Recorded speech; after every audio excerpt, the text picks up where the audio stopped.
One of my favorite parts of marketing is you get to influence how people discover and interact with your brand. And this is where the strategy piece comes in. Do you want to advertise on podcasts? Do you want people to learn about you from Meta or TikTok? Or are you doing in-person marketing stuff because you're more of a local presence? Over the last 15 years, most of these advertising dollars have moved into digital advertising, which means a lot of times the first time someone interacts with your brand is via a digital ad. And of course, this means that the marketers or the people who are running these digital campaigns who have access to things like return on investment and conversion rate and profitability are going to optimize the digital ads to get the best metrics. And what I want to talk about in today's video is this. Over the last decade, people have used this return on investment data to engineer a process that works extremely well, but I think it is now tipping over to the point of being scammy.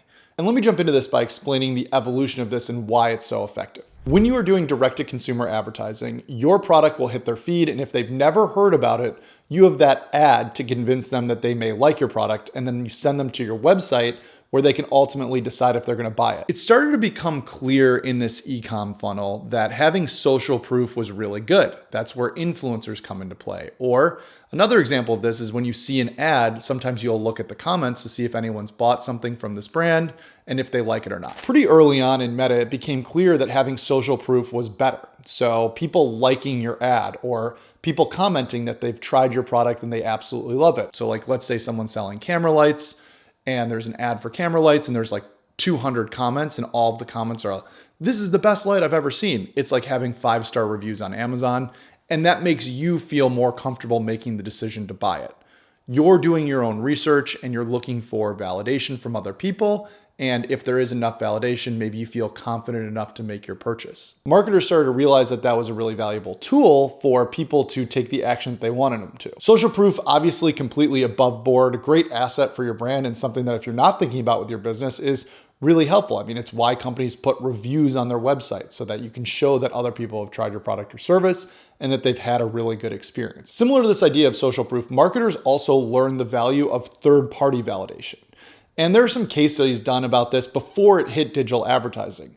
For example, the Halo Top founders, I think they cite a couple different articles that hit in the same week for their hockey stick growth. One of them being like a GQ article that was really fun and they didn't pay for, but someone ate their ice cream for like a couple days or a week or whatever, and it ended up being a great experience. And then when that article dropped to the GQ audience, everyone went out and bought Halo Top. And this is an example of an authority writing about a product, and that authority is validating enough to where you trust them, and then if they say you should try something, it might be enough by itself for you to go try the product. Influencers also fall under this category. So one of my favorite influencers is MKBHD, and when he reviews phones, I really trust his reviews. And so if he really likes something, then I'm going to be more prone to trying it out or buying it myself. None of this is bad at all, and none of it even moves into like remotely sketchy. Where we get into sketchy is when marketers realize the value of third-party endorsements, so they would go directly to brands to write editorials about their product, and then they would promote to those editorials.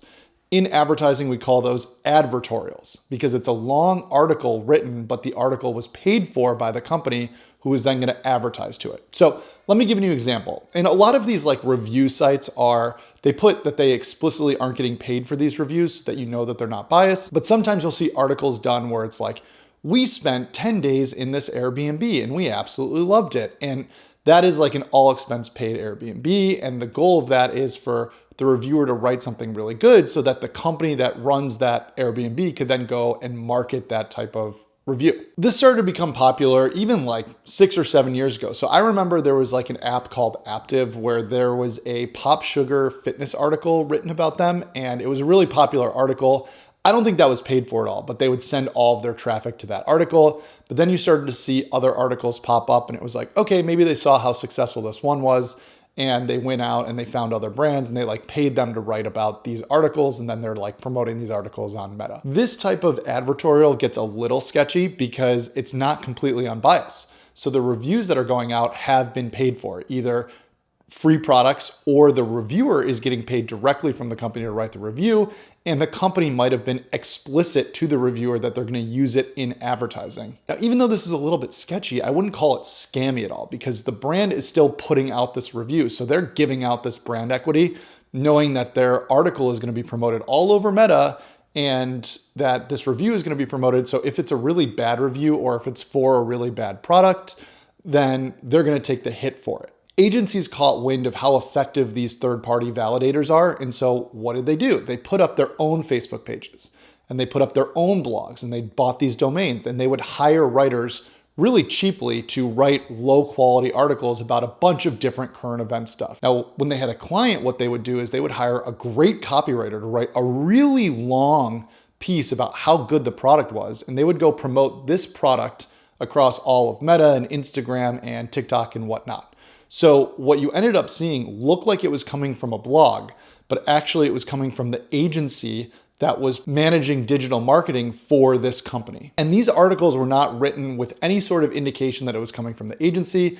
They were written to make it seem like they were like a 25-year-old unbiased reviewer. And maybe at the bottom it would say, we might get affiliate links if you buy something from this page, but that was almost more of a formality. I have seen this done with billion-dollar brands. They hire these agencies push them through like their content pipeline, write these amazingly good sales articles about them, and then promote them within their own network to people like you and me. So we see a title that's like, here are 10 reasons you should buy this camera light.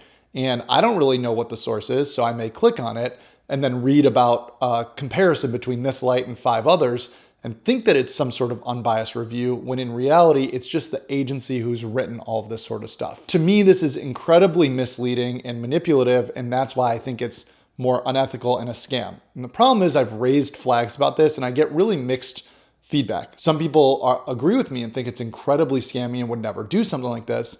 And other people that I've talked to, and this is kind of like affected my perception, they think that it's okay because the metrics are there, you know? And so I'm really flagging this type of thing for 2 reasons. The first is, next time you see these articles that are so strongly written about a product, do a little bit of diligence on this blog or this website or whatever the reviewer is that's talking about this sort of thing, so that you can make sure that it's not just an agency manipulating you with this content.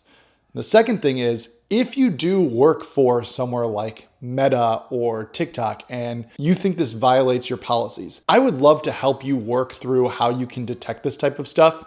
I mean, I know examples of this, and like I said, there are some really popular brands with celebrities attached to them and all of that good stuff that have benefited greatly from this type of thing, where it's been the backbone of their brand. And if you want to put a stop to it, we can start taking a look at it. But right now, anytime I say something to anyone, it just seems like way too big of a problem to try to fix.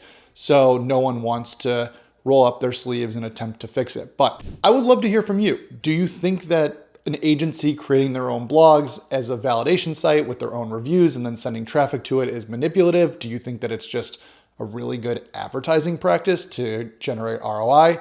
What do you think? Leave it in the comments. I would love to hear your feedback. Maybe I'm totally off on this. Otherwise, if you like talking business, please hit that subscribe and that like button to give me visibility. I am such a young channel here on YouTube, just trying to make it in the algorithm. So thank you so much for watching, and I look forward to seeing you in the next one.